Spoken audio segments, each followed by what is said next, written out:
Kamala qizim. Dada, assalomu alaykum. Va alaykum assalom. Qalay bo'la? Yaxshi, uyda yaxshimisiz? Ay, zo'r.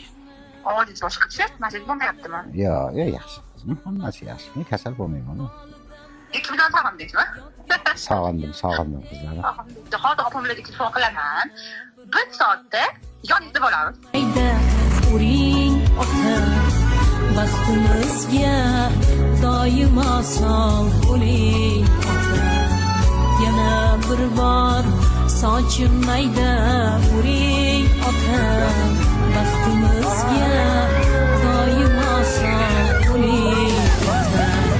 Yo'q onam, yo'q akam ham otamsiz olam ichra mehribonimdir olamsiz bu dunyoda men suyangan bir odamsiz. Yana bir bor sochim mayda uring ota baxtimizga doimo sog' bo'ling